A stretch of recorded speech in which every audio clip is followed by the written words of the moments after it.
There is something irresistibly strange about things that vanish. An unfinished film, a pilot no one can find, a cartoon that seems to change every time someone remembers it. Lost media used to be a quiet niche, but in the last decade it has become a full-blown online obsession. Teenagers dig through archives, communities share clues, and entire forums work like detective teams trying to recover shows, games, and tapes that slipped out of history.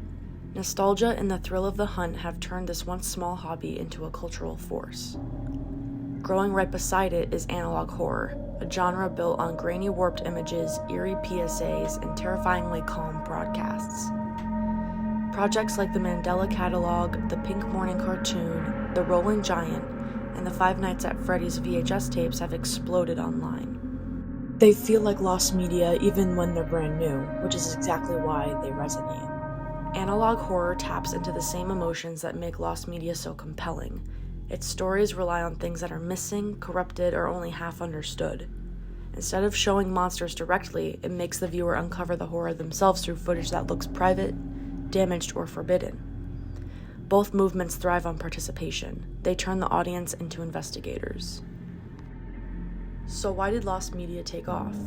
Lost media excites people because it turns passive watching into active searching. Early internet forums lit up with arguments about half-remembered episodes and strange local broadcasts. As physical media disappears and streaming platforms remove shows without warning, the fear of cultural loss grows. Lost media also creates a feeling of mystery.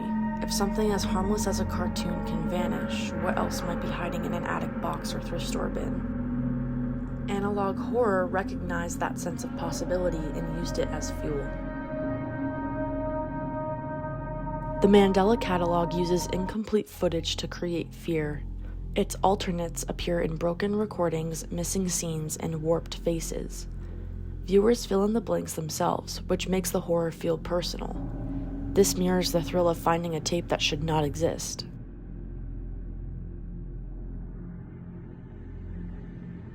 This series plays with childhood memory.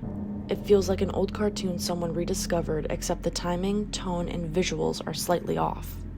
The gaps, silences, and glitches create unease. Many people remember shows that no one else recalls, and the series uses that uncertainty as its emotional core. Instead of childhood memories, The Rolling Giant focuses on scale and mystery. Its footage looks like blurry documentary clips of massive creatures simply moving across landscapes.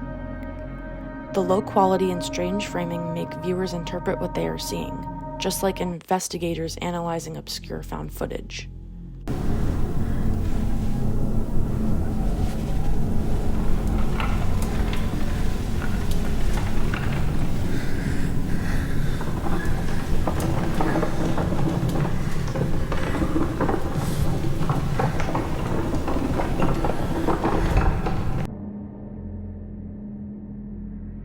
These videos blend a major franchise with analog horror style. They look like corporate training tapes or internal recordings that were never meant to leak.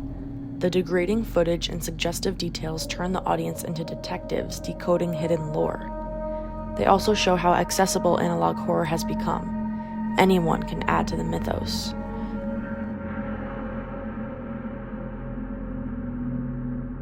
Both lost media and analog horror rely on participation, mystery, and nostalgia. They ask the audience to solve something incomplete.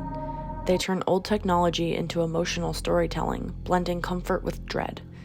In a world full of polished digital content, grainy footage feels raw and intimate. The unknown becomes exciting again. Lost media and analog horror connect because they speak to the curiosity about what disappears and our fear that the past is slipping away. As long as shows vanish, tapes go missing, and memories blur, people will keep searching, decoding, and creating stories out of what is left behind. The future of horror is tied to the past, buried in static, distortion, and files waiting to be found.